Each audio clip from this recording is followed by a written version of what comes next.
முதல் கேள்வி, நான் உங்ககிட்ட ஒன்று கேட்கணும். நீங்கள் பொட்டே வைக்க மாட்டேன்னு அடம் பிடிக்கிறீங்களாமே, என்ன விஷயம்? அந்தளவுக்கு வருத்தமாக இருக்குது மேடம். அப்படி என்ன வருத்தம்? ஃபஸ்ட்டு நான் வந்து அம்மா வீடு பிறந்த ஊர்லாம் வந்து திண்டிவனம் மேடம். குழந்தையிலே விட்டுட்டு இறந்துட்டாங்க. நாங்கள் 2 பசங்க. நானும் என் தங்கச்சியும் மட்டும்தான். சித்திங்க தான் எடுத்து வளர்த்தாங்க. அம்மா அம்மா அம்மா இறந்துட்டாங்க. அதுக்கப்புறம் நான் கஷ்டப்பட்டு என்னை வந்து அப்பா வீட்டு சொந்தத்தில் விட்டுட்டாங்க. நான் அங்கேருந்து மாத்தாந்த கொடுமையிலேருந்து சம்பாரித்து கஷ்டப்பட்டு படிக்கக்கூடாதுன்னு நின்னாங்க. படித்து +2 வரைக்கும் படித்தேன் மேம். களை வெட்ட போவேன், பூ எடுக்க போவேன். என்னால் என்ன முடியுதோ இந்த 10th +2லாம் 2 மாதம் லீவ் விடுறாங்க பார்த்தீங்களா, அங்கேயும் போயிட்டு வேலை பார்ப்பேன். அப்படி இருந்தும் படிச்சுட்டு சென்னைக்கு கூப்பிட்டு வந்தாங்க. அம்மா இல்லாததுனால மன அழுத்தம் வந்து எனக்கு காயலாவில் படுத்துட்டேன் +2 அப்போ எனக்கு மாமா ஒருத்தர் இருக்கார், போலீஸ்கார். அந்த பொண்ணு 4 பேர்கிட்ட ஃப்ரீயாக விடுங்க, மன அழுத்தத்துலேருந்து வெளியே வரட்டும், வேலைக்கு எங்கன்னா போகட்டும், அது தெளிவடையும் அப்படின்ட்டு சொன்னாங்க. அதுக்கப்புறம் நான் வேலைக்கு போயிட்டு இருந்தேன். இவங்க வந்து தாத்தா மூலயமா பார்த்துட்டு இருந்தாங்க.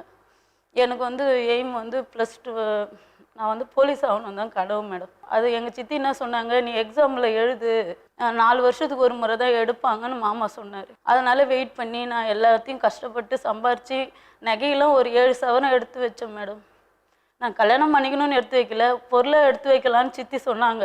என்ன ஆச்சுன்னா திடீர்னு மாமா வந்து பொண்ணு பார்க்கணும், பாப்பாவுக்கு வந்து சித்தி இருக்காங்கல்ல அப்பாவோட, அவங்க பொண்ணுக்கு கல்யாணம் ஆகி 2 பசங்க ஆயிடுச்சு. இந்த பொண்ணு பெரிய பொண்ணு, வீட்டிலே பெரிய பொண்ணு, இது கல்யாணம் பண்ணிக்க மாட்டேங்குது. இப்படியே எவ்வளோ நாளைக்கு தான் போலீஸ் வேலை வேணும்னு கம்முன்னு இருக்கும், சம்பாதிக்கணும், அது மட்டும்தான் இருந்ததாங்கண்டி. எனக்கு இன்னமாரியெல்லாம் எனக்கு என்ன தோணலை. இவர் என்ன பண்ணார், இதை மனசுலேயே வச்சுட்டு இருந்து தாத்தா இறந்துட்டார். நான் கம்பெனியில் வந்து வேலை பார்த்தேன்னு எங்கள் தாத்தா கிட்ட தான் இருந்தேன். எங்கள் தாத்தாலாம் எனக்கு அவ்வளோ உசுறு, நல்லா பார்த்துக்கிட்டாரு மேடம். இறந்துட்டாரு. அவர் இறந்த பிறகு என்ன ஆச்சுன்னா இவங்களை கூப்பிட ஆரம்பித்தாங்க. தாத்தா சாவு எடுத்துகிட்டு போகிறாங்க. தாய் மாமா வந்து குஷ்டு வந்து எங்களை அனுப்பிச்சி பிடிக்கிற மாதிரி இட்டும் போய் பாசமாக பார்க்குற மாதிரி உட்கார வச்சு 2 அரைஞ்சார் மேடம். சரி, இது தாத்தா சாவே, உடனே கல்யாணம் பண்ணணும். எங்கள் ஆயாவும் ஒரே எனக்கு கல்யாணம் பண்ணிக்கோ, உன்னை கல்யாணம் பண்ணி கொடுத்துட்டுன்னா என் தலைவலியே விட்டு போச்சு, ஊரில் பதில் சொல்ல முடியல, நீ கட்டிக்க போறியா இல்லையா அப்படின்னுவேன். சரி நான் கட்டிக்கிறேன். அப்போ எங்கள் மாமா அம்மா ஆயா இருக்காங்கல்ல, அவங்களுடைய அண்ணன் பிள்ளை அவர் தான். அதாவது கட்டிக்கோன்னு இன்னார கல்யாணம் பண்ணிக்கோன்னு உங்களை வற்புறுத்துறாங்க. ஆமாம் மேடம், கட்டிக்கோ. ஒரு பக்கம் வற்புறுத்துறாங்க, ஒரு பக்கம் மாமாவுக்கு தெரிய வருது நீங்கள் பரீட்சைக்கு இது பண்ணலை, கல்யாணத்துக்கு ரெடி ஆகிட்ருக்கீங்க. ரெடி ஆகிறேன். ஒன்று எங்கள் சித்திக்கு நான் போயிட்டு மாமா கிட்டே கேட்கும் போதுன்னா, இன்னும் மாமா இந்த மாதிரி மாப்பிள்ளையை கட்டிக்க சொல்லி ஆயா ஒரே தொல்லை பண்ணுது, நான் வேலை செஞ்சிட்ருக்கேன், அவங்க நல்லவங்க தானா, நானே 1000 அடிபட்டு வந்திருக்கேன், எனக்கு போகிற இடத்துலையாவது நிம்மதி இருக்கணும், நல்லா பார்த்துக்கணும் என்ன, நீ எதுக்கும் விசாரிம்மா. ஏம்மா நல்லா பையன்தான் சொல்கிறாங்கம்மா, அந்த அக்கா மட்டும்தாம்மா எனக்கு தெரியும், பையனை பற்றி அந்த அளவுக்கு தெரியாது, நீ இருந்தாலும் நல்லா விசாரிம்மான்னு கேட்டதுக்கு, நான் விசாரிக்கிறேம்மா, கற்பகம் பெருமா அங்கே இருக்குது, நான் விசாரிக்கிறேன் அப்படின்னாங்க. சித்தி கூட நான் கேட்டேன், அம்மா கூட பிறந்த சித்தியை கேட்டேன், என்ன சித்தி இந்த மாதிரி கல்யாணம் பண்ணிக்க சொல்லி கேள்வி ஒரே தொல்லை பண்ணுதுன்னு கேட்டதுக்கு, கிழவனும் செத்து போச்சு, கேள்வியும் இன்னும் கொஞ்ச நாள் இருந்தால் செத்து போய்ட்டோம், நீ போலீஸ் வேலை உட்காந்துருந்தா அதுங்க 2 விதியும் முடிஞ்சிச்சுன்னா நீ எப்போ கல்யாணம் பண்ணின்னு போவ, ஒழுங்காக கல்யாணம் பண்ணின்னு போகிற வேலையை பாருன்னு. நான் கல்யாணம் பண்ணி கொஞ்ச நாள்லேயே இந்த பையன் தங்கிட்டான் மேடம். இப்போ அம்மா இல்லாத்து கொஞ்சம் பார்த்துக்குங்க, மாத்தாந்தா சரியில்லை அப்படின்னு எங்கள் வீட்டுக்காரர்கிட்ட சொன்னாங்க. இவங்க என்ன பண்ணாங்க, அமுச்சிட்டாங்க மேடம். நான் வீட்டுக்கு போயிட்டேன். வீட்டுக்கு போயிட்டு உடனே மறுநாள் கல்யாண பெருமாள் கோயிலுன்னு சொல்லிட்டு வேண்டுதல் இருக்குது, அங்கே போகணுன்னு சொன்னாங்க. எனக்கு புடவை கட்ட தெரியாது, பெரிய புடவை, அதுவும் எனக்கு கட்ட தெரியாமல் கட்டினேம்மா, இதை எனக்கு கட்டி விடுமானா, கட்டி உள்ள அவங்க சமையலை பார்த்துட்டு இருந்தாங்க. இவ்வளோ நேரமானு இவர் என்னன்னா அதுக்கு புடவை கட்ட தெரியாமன்னு ஒரு அடி அடிச்சிட்டாங்க புள்ளியை. உங்கள் வீட்டுக்கார் இப்போ எங்கே இருக்காரு, உங்களை விட்டுட்டாரா? விட்டுட்டு அவங்க அம்மா வீட்டுக்கு போயிட்டாங்க. அம்மா வீட்டில் இருக்காரா? அம்மா எங்கே இருக்காங்க? சென்னையில் மயிலாப்பூரில் இருக்காங்க. மயிலாப்பூரில். நீங்கள் இப்போ எங்கே இருக்கீங்க? நான் குரோம்பேட்டில் கிடக்குறேன். குரோம்பேட்டில் என்ன பண்ணுறீங்க? எங்கே, யார் வீட்டில் இருக்கீங்க? யார் வீட்லையும் இல்லை, நான் யார் வீட்டுக்கும் போக மாட்டேன் மேடம். எங்கள் வீட்டில் நீங்கள் தனியாக வீடு எடுத்து தங்கி வேலை பார்த்துட்டு வேலை பார்த்துட்டு உங்கள் வீட்டுக்காரர் உங்களோட இல்லை இப்போ? இப்போ குழந்தை யாருக்கிட்ட இருக்காங்க? எத்தனை குழந்தைங்க? ஒரு பையன் பிறந்து இறந்துச்சு மேடம். இப்போ எத்தனை குழந்தை? ஒரு பையன் தான், பெரிய பையன் மட்டும். யார்கிட்ட இருக்காரு? என்கிட்ட தான் இருக்கு. உங்ககிட்ட தான். அதுவும் இல்லாத அந்த பொண்ணை அடிச்சிட்டுன்னு வந்து வச்சுருந்து, ஆமாம் எங்கள் மாமா கேட்டதுக்கு ஆமாம் நான் அதை தான் கட்டி வைக்க போகிறேன், என்ன பண்ண முடியும். எந்த பொண்ணை அடித்து கூட்டிகிட்டு வந்துருக்கு? அதான் சொன்னல மேடம், என்னை வச்சு வெறுப்பேற்றுச்சின்னு சொல்லிட்டு சுகுணான்னு சொல்லிட்டு மேடம், நடுவுல வந்து உட்காந்த பொண்ணு. நடுவில் உட்காந்து வெறுப்பேத்துச்சு அப்படின்னு. அது கூட காலேஜ்ல அவங்க காலேஜ்ல எல்லாம் படிச்சிட்டு இருக்காங்கன்னு உங்க பொண்ணு படிக்குதுன்னு சொன்னீங்களே. அவங்க பைசங்க படிக்கிறாங்க. அது என்ன பண்ணாங்க, நான் அடிச்சு அந்த பொண்ணை வந்து உங்க கணவருக்கு கட்டி வைக்கணும்ன்றாங்க. அப்படின்னு ஒரு பேச்சு பேசிட்டு வீட்டிலேயே வச்சிருந்துக்கிறாங்க. நான் எங்க சித்தியாண்ட கேட்டதுக்கு விடு அவங்க இல்ல யாரும். இப்போ உங்க வீட்டுக்காரர் அந்த பொண்ணோட குடும்பம் நடத்திட்டு இருக்காரா? இப்போ இல்லை. இல்லல்ல, தெளிவா சொல்லுங்க. இல்ல இல்ல தெளிவா இப்போ சொல்லுங்க. நம்ம வந்து பார்க்காம வந்து சொல்ல முடியாது மேடம். இவர் அடிக்கடிக்கு அடிச்சுட்டு இவர் போயிட்டு என்னது என்ன தப்பா பேசுறா, எல்லாரும் கூட சேர்த்து வச்சு பேசுறா. நான் அதெல்லாம் நான் கேட்கல. சம்பாதிக்க போகணும் ஒரு ஆம்பளையோட இது. நானும் எவ்வளோ நாளைக்கு தான் மேடம் சம்பாரிச்சு போகிறது. 1 வருஷம் கிட்ட ஆக போது. குழந்தை இறந்ததுலேருந்து மாமியார் கிட்ட போயிருந்தோம். அவங்க என்ன சொன்னாங்க ஏது சொன்னாங்க, உங்களை கவனிக்கிறதுல குடும்பம் நடத்துறதுல உங்களுக்கு வந்து அடிக்கிறது அந்த 1 வருஷத்துலயே அடிக்கிறாரு. அதனால நீங்க தனியா இருக்கீங்க. சரி, உங்களை ரொம்ப கொடுமைப்படுத்திருக்காரு. குடும்பமே சேர்ந்து இப்போ உங்களை அடிச்சிருக்காங்க இல்லையா? உங்களுக்கு என்ன வேணும் அதை சொல்லுங்க இப்போ. மேடம் இது எனக்கு உண்மையாக தெரிஞ்சாகணும் மேடம். அதுக்கு தான் மெயினாக எனக்கு ஒரு காரணம். நான் யாரு கூட வீடியோ எடுத்து வச்சு அவருக்கு அனுப்பிச்சாங்களாம். உங்களை பத்தி தப்பான வீடியோவை அவருக்கு யாரோ அனுப்பியிருக்காங்க, அதை சொல்றாரு அவரு அப்படின்னு சொல்லி என்ன பிளாக்மெயில் சரி, பண்றாரு. அது ஒண்ணு. உங்களை பிளாக்மெயில் பண்றாரு. அடுத்தது அந்த அந்த காரணம் எனக்கு தெரிஞ்சாகணும். தொட்டதுக்கெல்லாம் உங்க மருமக சண்டை போடுவாங்களா? ஆமாம், சந்தேக தாசி. யார் மேல? பையன் மேலே. பையன் மேல சந்தேகம். நீ அவ்வளோ வச்சுக்கிற இவ்வளோ வச்சுக்கிற, வேலைக்கே போக விட மாட்டேன்றாம்மா. அவன் வேலையே செய், ஒரு இடத்துல கூட 3 மாதம் வேலை செய்யல. அம்மா நீங்கள் சொன்னதுக்கு என் மேலே இது பண்ணீங்க. வண்டி போட்டு 22 டியூ கட்டி கொடுத்தம்மா. ஆட்டோ ஓட்டியிருந்தாம்மா. 22 டியூ கட்டினேன். 8 டியூ கட்ட முடியாது தனியாக போய் இவங்க குடும்பம் பண்ணுறவங்க. 8 டியூ கட்டாமல் சேடிக்கிட்டு இட்டுமா வண்டியை விட்டாங்கம்மா. அப்படியே நான் ஒண்டி பட்டுச்சு. நான் எங்கேயோ 2 வீட்டில் சமையல் வேலை பண்ணுறேன். நான் அந்த வண்டி வச்சுன்னு என்னால் சமாளிக்க முடியுமா? ஓட்டுருவான் அவன். அவனே வண்டி எடுத்துன்னு சேடிக்கிட்டு விட்டான். நான் எப்படிமா அந்த வண்டி எடுத்து வச்சுன்னு நான் பார்ப்பேன்? அவங்க சொன்னது என்னன்னா, நீங்கள் அவங்க நாத்தனாருங்க, கணவர், உங்கள் பிள்ளை, அதாவது எல்லாரும் சேர்ந்து அவங்கள அடித்து கொடுமைப்படுத்துறதா சொன்னாங்க. இல்லைம்மா, இது ஒரு நாள் என்னதான் நடக்குது அந்த வீட்டில்? நீங்கள் வந்து கேளு. அவளுக்கு ஏதோ ஒரு மென்டல் ப்ராப்ளம் இருக்குது மேடம். உண்மையிலேயே அவங்க அப்பா 2 தாரம் இல்லை. சரிங்க. அவங்க அம்மா இறந்துட்டாங்க, அவங்க அப்பா 2 தாரம். அவங்க அம்மா இறந்த சாம்பளம் இன்னும் வீட்டில் வச்சுன்னு ஏதோ குடும்பம் பண்ணுறாளாம். அது என்னவோ அம்மாவோட அஸ்தியை வச்சு பூஜை பண்ணுறாங்க. பூஜை பண்ணுறாளாம் இன்னமும் வீட்டில் வச்சுக்கிட்டு. எங்கே? குரோம்பேட்டை வீட்லையா? ஆமாம், அது எனக்கு தெரியாது. என் பிள்ளை தான் சொல்கிறான். அதுவும் உங்கள் பிள்ளை இப்போ உங்கள் கூட தான் 2 டைம் அந்த குழந்தைக்கு 2 டைம் இந்த இவளுக்கு சந்தேகம் பிடிச்சிமா.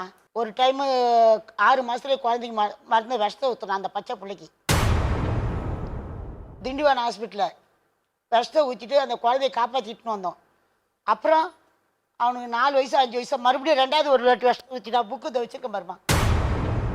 எக்மோர் ஹாஸ்பிட்டல் வச்சு 2 முறை குழந்தைக்கு விஷத்தை ஊற்றிட்டாமா. இதுக்கு பயந்துங்கன்னா என் பிள்ளைய அனுப்பிச்சி விட்டோமா. போய் குடும்பம் பண்ணுறான். அந்த குழந்தை வேணும்ட்டா நமக்கு. இப்போ உங்கள் பிள்ளை குரோம்பேட்டையில் தான் இருக்காரா? குரோம்பேட்டை தாம்மா இருந்தான். போன வாரம் சண்டை போட்டுக்கிட்டு கோச்சிக்கிட்டு பொண்ணோட பேர அவங்க வீட்டில் இருந்தான். அத்தை இட்டுக்குன்னு இவங்க வீட்டுக்கு வந்தான். அன்றைக்கி சாயங்காலம் வீட்டுக்கு போகல. நான் கேட்டேன், ஏன்டா வீட்டுக்கு போகலையாடான்னு. இல்லைம்மா காலைல போகிறோம்மாண்ணா. இதான் நடந்தது. அதுக்குள்ளே Chromepet police station, Tambaram police station எங்கள் 2 பேர் மேலே கம்ப்ளைண்ட் கொடுத்துட்டாமா.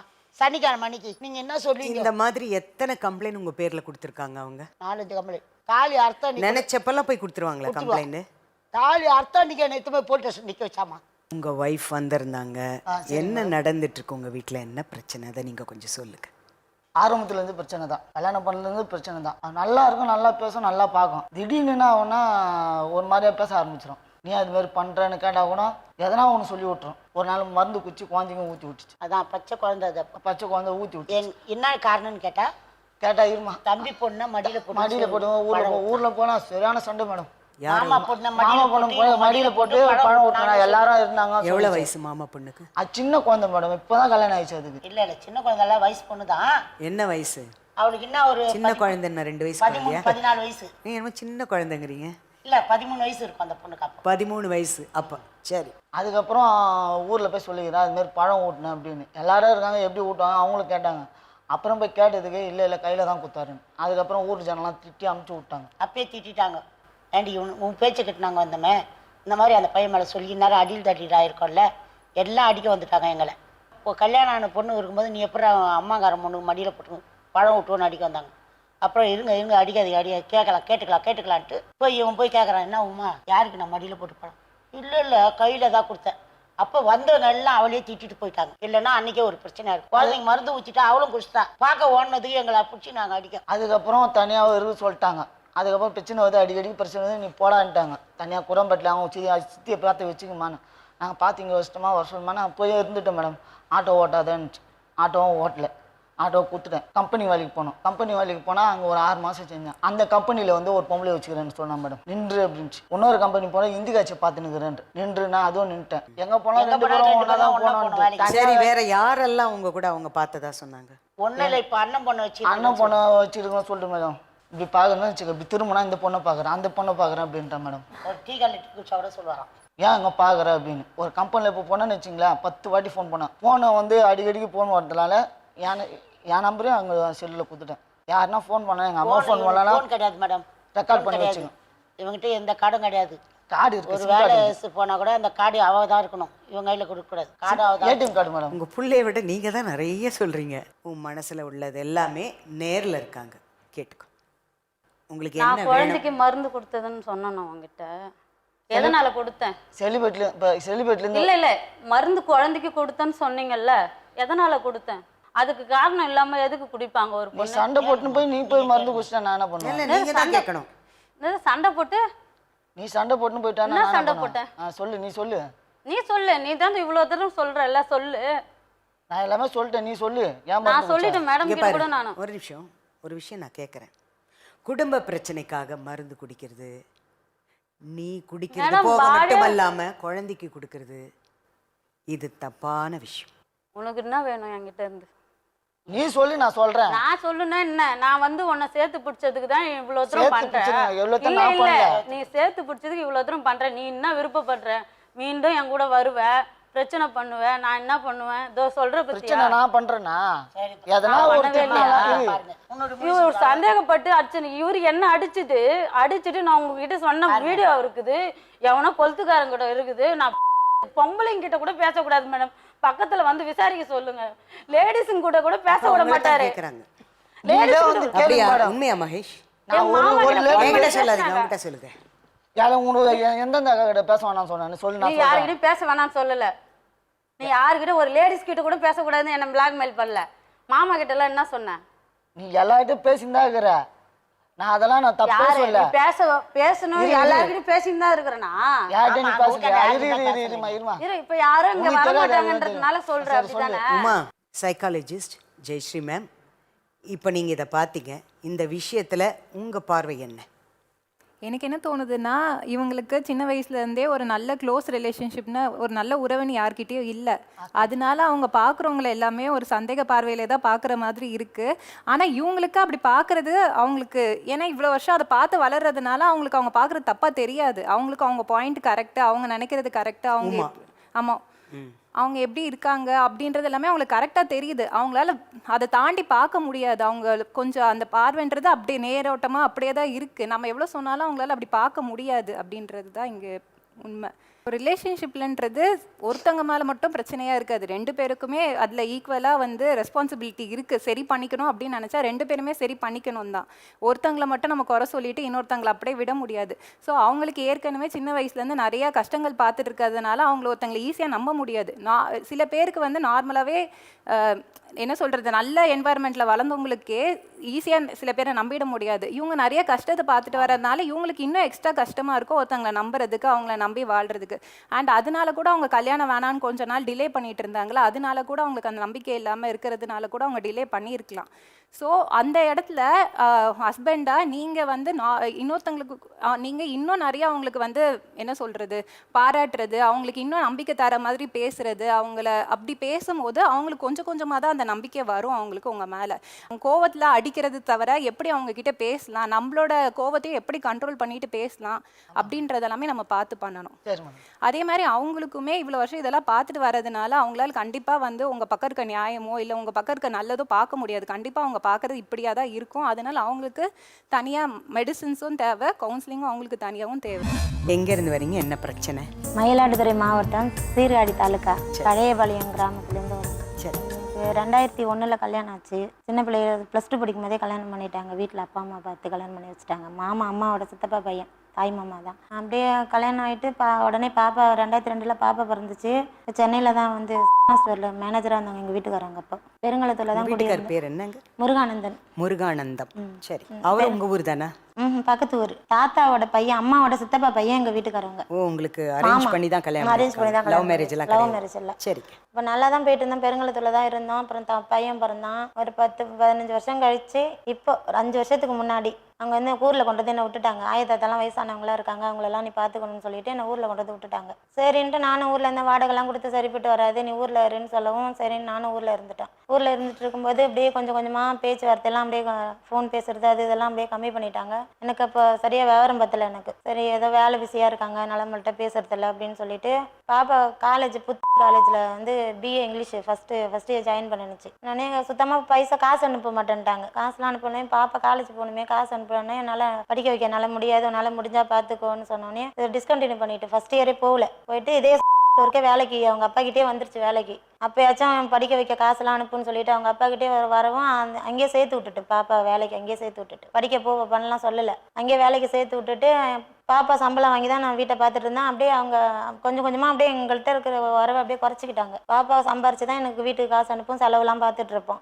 பையன் படிச்சுட்டு இருந்தான். அப்போ வந்து ஃபோனில் ரொம்ப நேரம் ஃபோன்லேயே கடையில் பேசிக்கிட்டே இருக்கவும் கேட்டால் ஒய்ஃப்கிட்ட பேசுகிறேன் அப்படின்னு சொல்லிக்கிட்டே இருக்கவும் என்னகிட்ட கேட்கும், பாப்பா என்கிட்ட அப்பா பேசல பாப்பா அப்படின்னு நான் சொல்லுவேன். அப்படியே பேசிகிட்டே இருக்கும்போதே ஒரு நாடக நடிகை, புதுக்கோட்டை கொன்றாம்பட்டுங்கிற ஊரில் அந்த நாடக நடிகை கிராமத்துலலாம் கோயில் ஃபங்க்ஷன் வைப்பாங்க, அதில் வந்து டான்ஸ் ஆடும். பப்புன்னு இந்த டான்ஸர் மாதிரி ஆடுவாங்க அவங்க. அப்பத்துலேருந்து அவங்களுக்கு இந்த மாதிரி நாடகம்னா ரொம்ப லைக் பண்ணுவாங்க. அப்போ நான் அதை சீரியஸாக எடுத்துக்கிட்டேன். இப்போ எங்கள் வீட்டுக்காரவங்க வந்து இன்னொரு பொம்பளை வச்சுட்டு இருக்காங்க. உங்கள் வீட்டுக்காருக்கு நாடகம்னா ரொம்ப பிடிக்கும். அப்படியே போவாங்க. எனக்கு அது தெரியல. நான் வந்து சொல்லும் போதெல்லாம் அது கூடவே நானும் என்ஜாய் பண்ணுறது, சிரிச்சுட்டு கிடக்குறது. அது எனக்கு சீரியஸ்னஸ் தெரியல.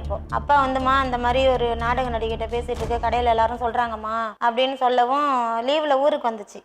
வாட்ஸ்அப் வந்தவொடனே அந்த வாட்ஸ்அப்பை பார்த்துட்டு நான் வந்து அவளை ஃபோன் பண்ணி கேட்டேன், இந்த மாதிரி எதுக்கு நீன்ட்டு எங்கள் வீட்டுக்கார்ட்ட எதுக்கு நீ பேசுகிறான்னு ஃபஸ்ட்டு உங்கள் வீட்டுக்காரை கண்டிச்சுக்கோ அப்படின்னு சொல்லிட்டு. யார்கிட்டயும் சொல்லி இது மாதிரி சொன்னா செத்துருவேன் கூட பிறந்தவங்கிட்டலாம் சொல்லலையா நீங்க? சொல்லலாமா? அதுங்களும் மாமா நம்ம செத்துருவேன் சொல்லி மிரட்டு வர. செத்துருவேன் போய் ஏரிக்கரையில் உட்காந்துக்கும் பெருங்கலத்தூரில். வரலையா மாமா, வரல நான் சொல்ல மாட்டேன். நீ இப்போ நான் அடிச்சதை வந்து உங்கள் அண்ணன்ட்ட சொன்னீங்கன்னா எங்கள் அண்ணனுக்கு பயம் இருக்கும்.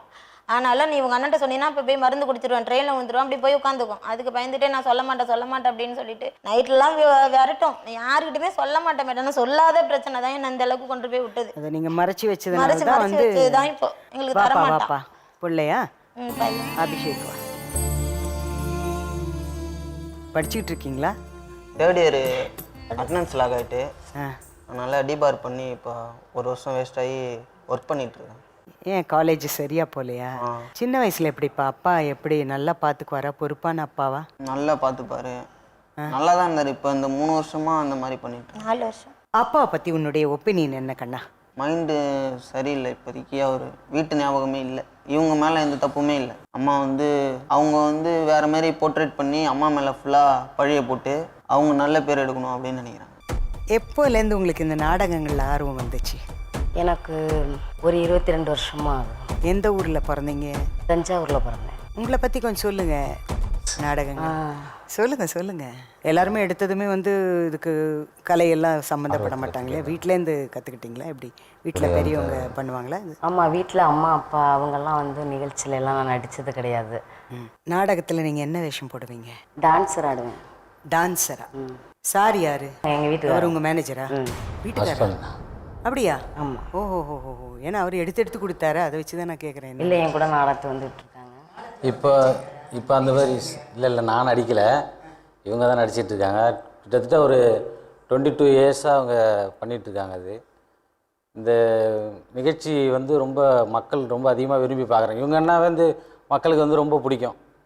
அவங்கள வர சொல்லுங்கன்னு குறிப்பாக கேட்பாங்க. இவங்க வந்து போதுமணியாக வர சொல்லுங்கள், அவங்கள வந்து எனக்கு ரொம்ப பிடிச்சிருக்கு, அதே மாதிரி அவங்க நடிப்பு எனக்கு ரொம்ப பிடிச்சிருக்கும் அப்படின்னு சொல்லி ரொம்ப ஊரில் கேட்பாங்க. அது என்கிட்ட பர்மிஷன் கேட்டு தான் போவாங்க.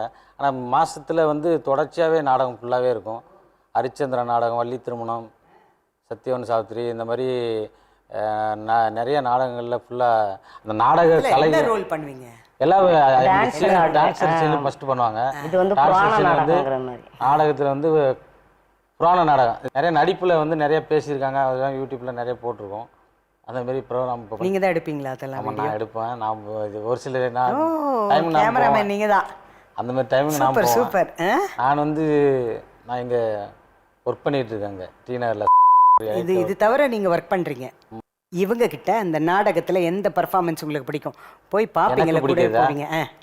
எனக்கு இவங்க நடிக்கிற ப்ரோக்ராம் எல்லாமே ரொம்ப பிடிக்கும். ஆனால் அவ்வளோ வந்து பிடிக்கும். இது எல்லாமே நானே விருப்பப்பட்டு எந்தெந்த ஊரில் போய் பார்த்துருக்கீங்க உங்க கூட?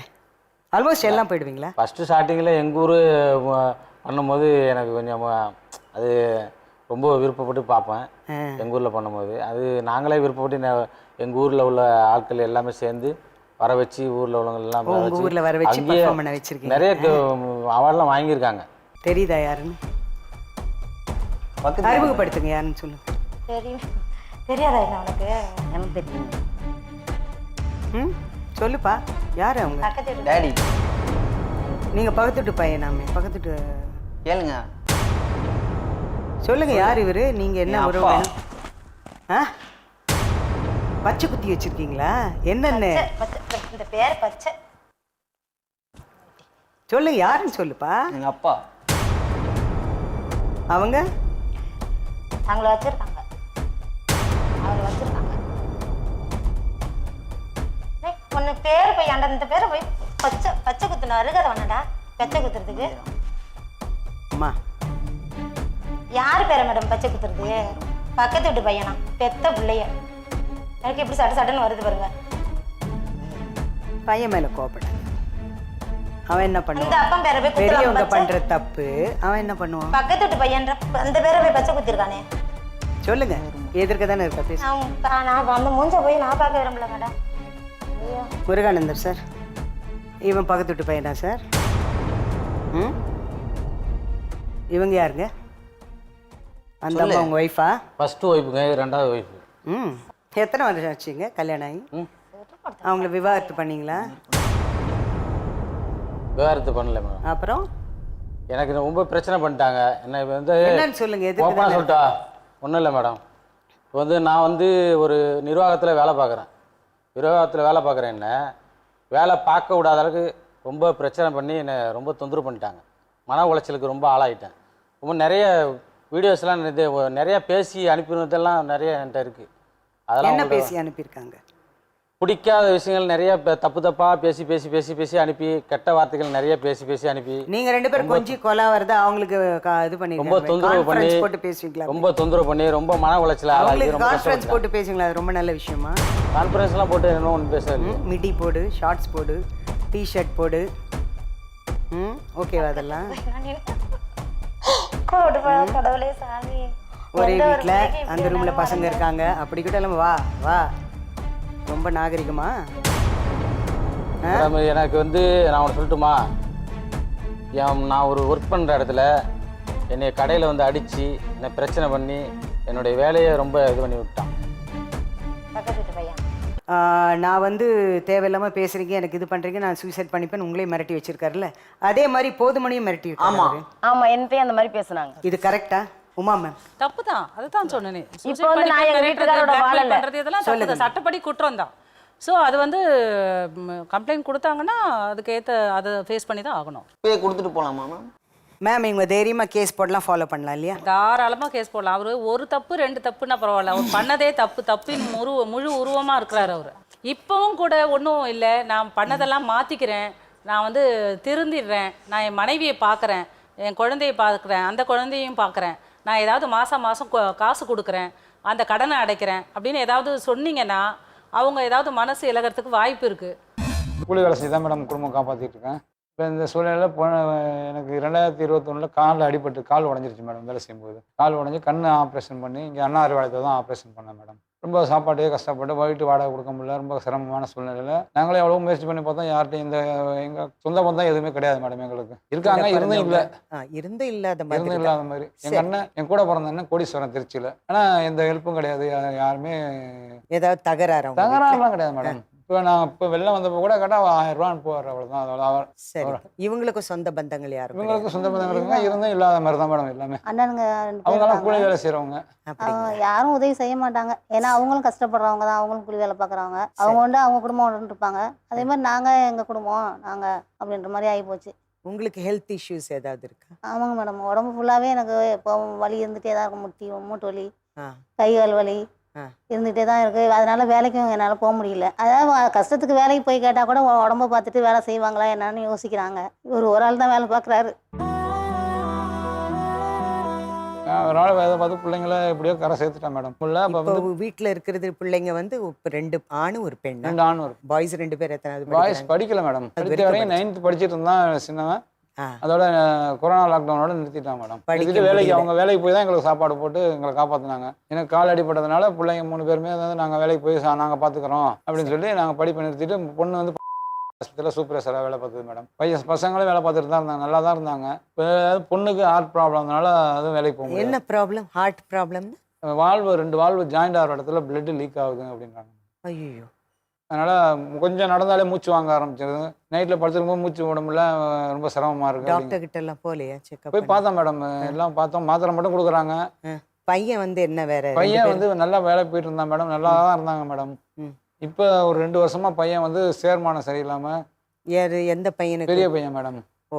ஒரு நாள் 2 நாளைக்கு வேலைக்கு போகிறாங்க மேடம்.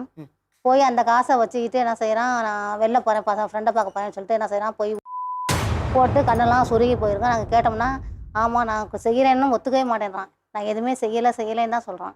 ஆனால் எல்லா பழக்கமும் இருக்கிறது எங்களுக்கு தெரியுது. ரொம்ப பேசுனோம்னா எங்களுக்கு சந்தேகம். அதே மாதிரி வேலைக்கு போகல, கையில் காசு இல்லைன்னா எங்கள்கிட்ட கேட்குறான். எங்கள்கிட்ட கேட்டால் நாங்கள் காசு இல்லைன்னு சொன்னால் எங்களை அடிக்கிறதுக்கு வரான், திட்டத்துக்கு வரான், அசிங்கமாக பேசுகிறான். பெற்றவன் கூட பார்க்க மாட்டேன்றான். இவனை பயங்கரமாக பேசுகிறான், அசிங்கமாக. வீட்டில் இருக்கிற பொருளுங்களை தூக்கி போட்டு உடைக்கிறான். ஒரு நாள் இவர் வெளியில் போயிட்டாரு. நான் இருக்கேன், சின்னவன் இருக்கான், கத்தியை தூக்கிட்டு குத்துறதுக்கு வரான் என்னைய. கடவுளே. அந்த போதை வெறியில கத்தியை தூக்கிட்டு வரான், குத்திடுவேன். அந்த அடிச்சானா அடிக்கிற வரைக்கும் நல்லா இருக்கான் மேடம். அந்த தீர்ந்து போயிருச்சுன்னா அந்த மாதிரி வெறி வந்தது மேடம். காசு இல்லை, தீர்ந்து போயிருச்சுன்னா வெறியாகி வீட்டில் ரொம்ப பிரச்சனை. காசு கேட்டு உங்ககிட்ட சண்டை காசு கேட்குறான். அவன் கேட்கறத செஞ்சு கொடுக்கணும். அதே மாதிரி காசு கேட்கல இல்லைன்னு சொல்லிட்டா வீட்டில் இருக்கிற பொருளை தூக்கி போட்டு உடைக்கிறது. இதை தூக்கி போய் விற்றுருவேன், வீட்டில் இருக்கிற பொருளை தூக்கி போய் விற்றுருவேன், காசு கொடுக்குறியா இல்லையா அப்படின்னு மிரட்டுறது. நிலைமையில இருக்கிறேன் நான். எங்கே மேடம் 30,000 கட்டுறது? நாங்கள் ஒன்று அவனை மருந்தை வச்சு கொன்னுருங்கிறாங்க. என் பிள்ளைய ஒருத்தனால நம்ம 4 பேர் பாதிக்கப்படுறோம். அவன் இருக்கான வேணா அவனை கொண்டுடலாம் அப்படிங்கிற முடிவு கூட வந்துட்டோம். இல்லை போலீஸ் ஸ்டேஷனில் போய் கம்ப்ளைண்ட் கொடுத்துடலாமா அப்படி எனக்கு மனசு வர மாட்டேங்குது. கம்ப்ளைண்ட் கொடுத்தோம்னா அவனோட லைஃப் வீணாக போயிடும். நம்ம இவ்வளோ தூரம் பித்து வளர்த்துறதுக்கு தான் கஷ்டப்பட்டோமா அப்படிங்கிறது. இவங்க என் பிள்ளை திருந்தினால எனக்கு பெரிய கோடி ரூபா கிடைச்ச மாதிரி மேடம். மட்டும் திருந்திட்டால என் வாழ்க்கையில ஜெயிச்ச மாதிரி மேடம். பணம் காசு கூட எதுவுமே வேணாம். என்ன பண்ணுறது ஒன்றுமே புரியாத நிலைமையில இருக்கும். இவன் வேணாம் மருந்து வச்சு கொண்டுடலாம், ஒருத்தன் செத்தா நம்ம 4 பேராவது நல்லா 4 பேர் இதை நிம்மதியாக இருந்துடலாம் அப்படி எப்படி மேடம் மனசு வரும்? பெத்தவங்க வேதனை எனக்கு புரியுது. கண்ணு தெரிஞ்சு என்னையே அடிக்க வரான் மேடம். அடிக்க வரான், சட்டையை ஊற்றி பிடிக்கிறான், வாங்கிட்டு வரான், கிடைக்கிறத தூக்கிட்டு அடிக்க வரான், அசிங்கமாக பேசுகிறான்.